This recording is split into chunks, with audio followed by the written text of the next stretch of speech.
The final whisper of a queen, Queen Elizabeth II's last words, and the legacy she left behind.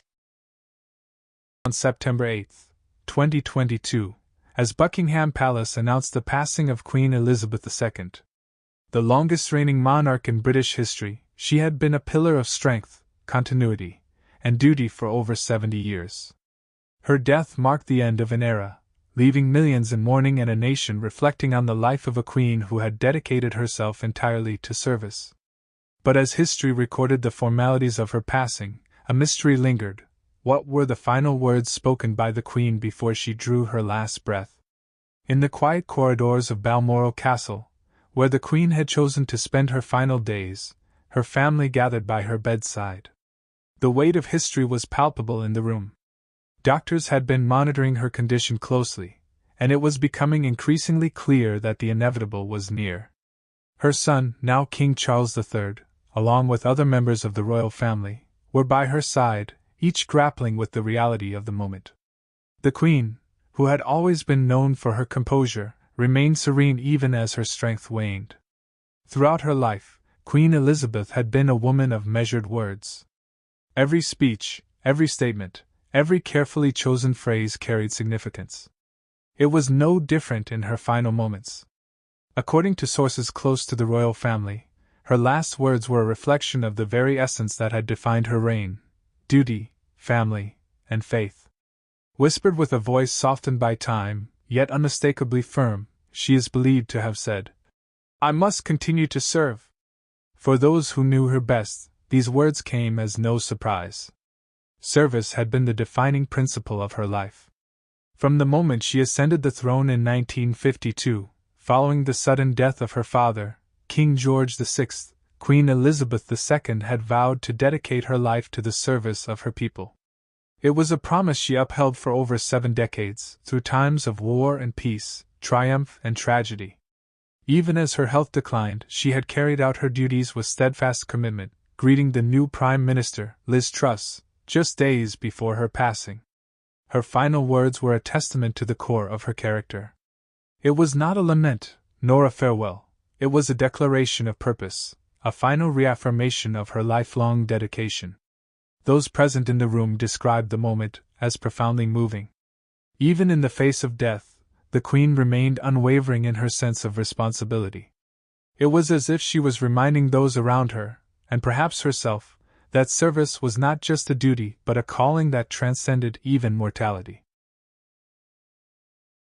Spread across the globe, tributes poured in from world leaders, dignitaries, and ordinary citizens whose lives she had touched in ways both great and small. Many recalled her famous speech on her 21st birthday, in which she had declared, "I declare before you all that my whole life, whether it be long or short, shall be devoted to your service." Now, at the end of that long life, she had reaffirmed that promise, right until the very last breath. The Queen's passing was not only the loss of a monarch but also the closing of a chapter in history. She had witnessed the world change in unimaginable ways, from the aftermath of World War II to the digital age. She had met more world leaders than any other monarch, offered guidance through crises, and remained a figure of stability even as the world around her shifted. Her words in those final moments encapsulated the very essence of her reign.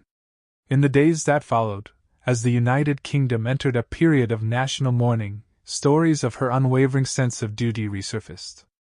People remembered how she had continued to work, signing official documents, and reading government briefs even as her strength faded. Her closest aides recalled how, even in private, she had never wavered from her role as a leader, a grandmother, and a symbol of unity.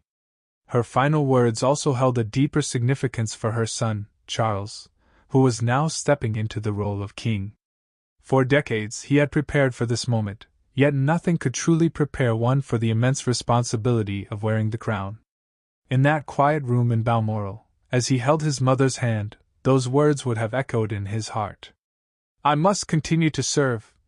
A message that was as much for her as it was for him. It was her final lesson, her last act of guidance to a son who was about to take on the weight of the monarchy.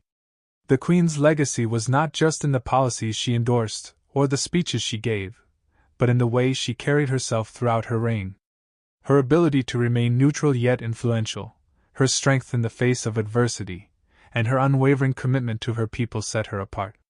Her final words served as a reminder that the true measure of leadership is not found in power but in service. As the world bid farewell to Queen Elizabeth II, her last words took on a life of their own. They became a rallying cry for those who believed in duty, a source of inspiration for future generations. People found comfort in the fact that she left the world as she had lived in it, with purpose, with dignity, and with an unyielding sense of service.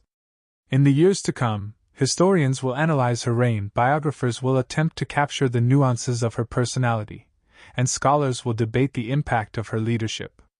But for those who were there in that quiet room in Balmoral, for those who heard the whisper of a queen who had given her life to a nation, the memory will be simple yet profound. Grand coronation ceremony in Westminster Abbey, who had led the Commonwealth with grace, who had stood steadfast through wars, scandals, and societal shifts, had left behind a message. Not a farewell, not a goodbye, but a continuation. "I must continue to serve," was not just a personal mantra, it was a reminder to all who followed in her footsteps. Even in death, Queen Elizabeth II remained true to herself. She had often spoken about the idea of service being eternal, something that does not end with life itself.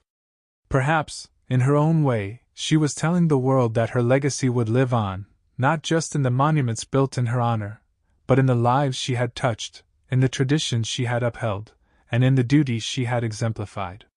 As the sun set on the second Elizabethan era, a nation mourned, the bells of Westminster tolled, and the world reflected on a life well lived. The Queen's final words were not just for her family, nor just for her people, but for history itself. She had fulfilled her promise, upheld her oath, and now, as her journey came to an end, she had left behind a simple yet powerful message. Service was her life, and in those last moments she reminded the world that it is service that defines true greatness. In the silence that followed her passing, those words remained, a whisper that would echo for generations to come.